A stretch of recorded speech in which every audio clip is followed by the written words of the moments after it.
Halo sobat pencinta dunia penerbangan. Selamat datang di channel Skeletons Official. Channel khusus membahas seputar dunia aviasi serta spotting pesawat terbang. Video kali ini, kita akan membahas tentang sistem dan profesi tukang parkir pesawat di bandara. Parkir pesawat adalah proses yang dilakukan dengan sangat hati-hati dan terkoordinasi untuk memastikan keselamatan pesawat, kru pesawat, penumpang, dan petugas bandara di darat. Parkir pesawat merupakan prosedur yang wajib dilakukan ketika akan memasuki apron bandara di mana pilot harus mengikuti dan tidak bisa melakukan parkir sendiri tanpa bantuan petugas darat. Berikut ini adalah tahapan cara pesawat diparkir di bandara. Yang pertama adalah komunikasi dengan Menara Pengawas Air Traffic Control, ATC. Saat pesawat berhasil mendarat dengan selamat, pilot akan berkoordinasi dengan Menara Pengawas untuk meminta posisi gate parkir pesawat di apron.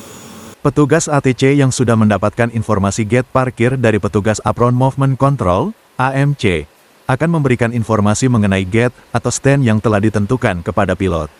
Petugas ATC akan memandu pilot sampai taxiway. Selanjutnya, pilot akan dipandu oleh petugas Apron Movement Control untuk menuju gate yang telah ditentukan. Untuk posisi di apron adalah kewenangan petugas AMC, sehingga pilot akan diarahkan sesuai dengan sistem parkir yang berlaku di bandara tersebut. Ada bandara yang menggunakan sistem parkir visual otomatis, ada juga bandara yang menggunakan petugas marshaller.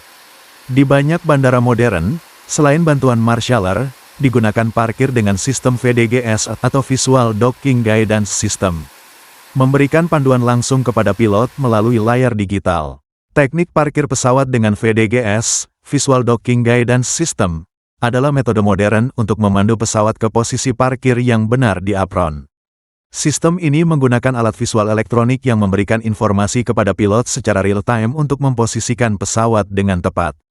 Berikut adalah penjelasan tekniknya. VDGS adalah sistem panduan visual berbasis teknologi yang dipasang di gate atau area parkir pesawat di bandara. Di mana cara kerja VDGS adalah ketika pesawat mendekati apron, pilot mulai melihat layar VDGS di gate yang dituju. VDGS akan membaca data pesawat, misalnya dari transponder atau jadwal, dan memastikan sistem sudah siap untuk jenis pesawat tertentu. VDGS menampilkan panah atau indikator untuk memandu pilot menjaga posisi pesawat tetap lurus di jalur parkir. Kemudian sistem menunjukkan angka atau garis horizontal sebagai tanda kapan pilot harus berhenti. Tanda, stop, atau indikator warna biasanya muncul ketika posisi sudah tepat. Keuntungan penggunaan VDGS adalah efisiensi, mempercepat proses parkir pesawat dibandingkan metode manual, posisi parkir pesawat lebih presisi, sehingga meminimalkan risiko kerusakan serta mengurangi risiko human error. Teknologi VDGS di bandara besar untuk mengelola banyak pesawat dengan efisien dan memastikan keselamatan operasional. Sedangkan di bandara yang traffic masih sedikit, maka panduan dari petugas aircraft marshaller yang akan membantu pilot memarkirkan pesawat di apron. Saat pesawat mendekati apron, petugas marshaller atau petugas parkir pesawat akan memberikan isyarat tangan atau menggunakan tongkat bercahaya untuk memandu pesawat ke posisi yang benar. Petugas parkir sudah harus memastikan area parkir aman dan bebas dari benda asing atau kendaraan. Seorang petugas parkir telah dibekali dengan pelatihan khusus tentang marshalling atau cara dan prosedur parkir pesawat sehingga mendapatkan license atau sertifikat tanda kecakapan personil (SKTP) yang dikeluarkan oleh Kementerian Perhubungan.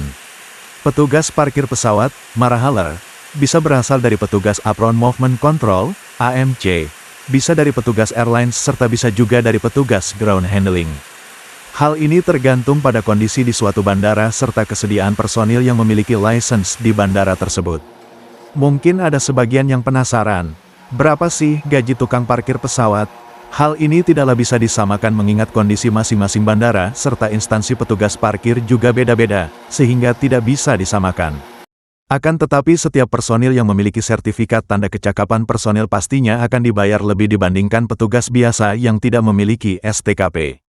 Demikianlah sedikit informasi buat sobat dunia penerbangan tentang sistem dan profesi tukang parkir pesawat. Semoga informasi ini bisa menambah wawasan sobat penerbangan semua. Terima kasih telah menonton video ini sampai selesai. Tinggalkan kritik dan saranmu di kolom komentar untuk perkembangan channel ini ke depan. Apabila video ini bermanfaat, silahkan bagikan ke rekanmu yang lain. Sampai jumpa di video selanjutnya.